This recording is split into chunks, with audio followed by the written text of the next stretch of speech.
Vous aimez bien les poulets au Burkina? Oui, au Burkina, nous aimons bien les poulets, comme ceux-ci, les poulets bicyclettes. Bicyclette, pourquoi? Parce qu'ils sont élevés dans les basses-cours et quand ils courent, on dirait qu'ils pédalent. J'ai vu que vous aviez aussi des poulets télévisés, c'est quoi ça?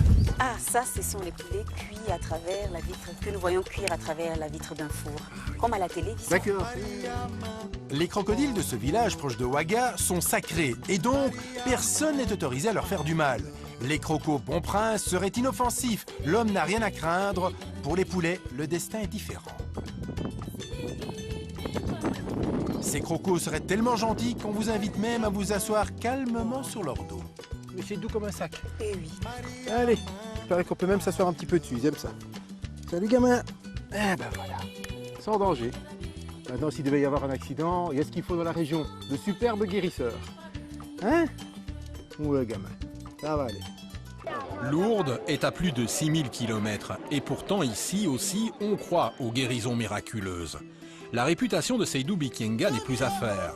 Depuis 36 ans, il pratique une médecine traditionnelle et a déjà soigné des milliers de malades, tous frappés de maux incurables. Handicap, malformation, folie, stérilité, surdité, mutisme, rien ne lui fait peur ou ne lui résiste.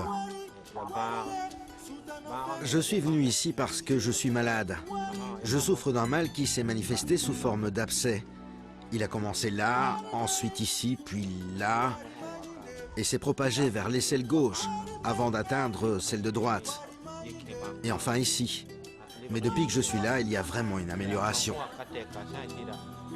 Chaque vendredi, c'est le même rituel. La foule afflue dans ce petit village à une quarantaine de kilomètres de Ouagadougou. Des bus déversent des malades. Tout le monde attend patiemment et parfois pendant plusieurs jours la venue du guérisseur. Dès le matin, Seydou commence ses consultations. Première servie, les femmes en quête d'un mari. Seydou, qui fait un peu de tout, baptise et bénit également les enfants. Le guérisseur prétend ne pas pouvoir identifier le mal avant de l'avoir soigné. Il est incapable d'expliquer d'où lui vient son don, mais la légende raconte qu'il a réussi enfant à soigner sa propre épilepsie.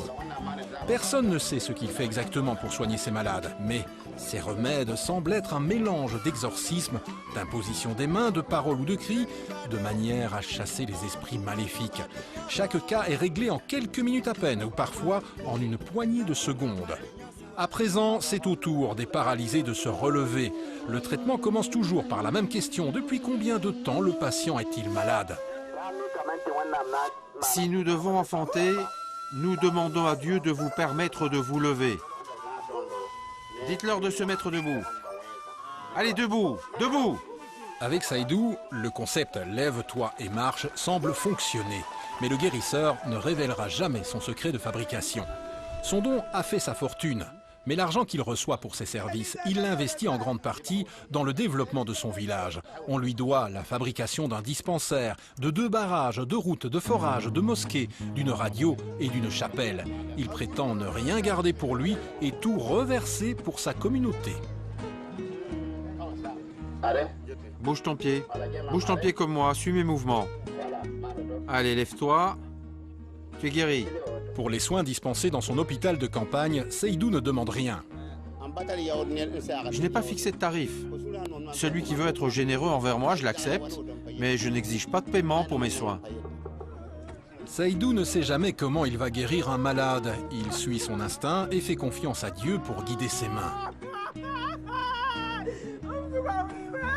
Les fractures, il les soigne de manière peu conventionnelle.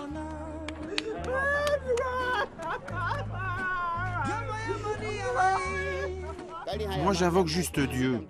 Je ne sais pas écrire, donc il me serait impossible de prescrire une quelconque ordonnance. Inlassablement, Seydou soigne ses patients venus par-delà les frontières jusqu'au bout de la nuit et n'hésite pas à grimper sur leurs épaules pour les remettre sur pied.